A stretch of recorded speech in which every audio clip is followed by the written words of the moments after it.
Hi guys. Ito pala yung bagong pasyalan sa Binondo. Kabila lang siya ng Binondo Bridge. Pwede nyo i-search Jones Bridge. Actually, isa pa lang ka sa binubuksan na pailaw sa gilid ng Ilog Pasig River. Mga 9 pa po yung under construction. Hindi pa tapos yun. Sa mga malapit po, try nyo pasyalan. Maganda.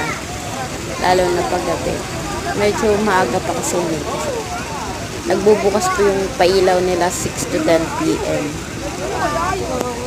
Yan po, yung kami po. Enjoy na enjoy yung anak ko kasi akala niya swimming pool. Mahilig kasi mag-swimming.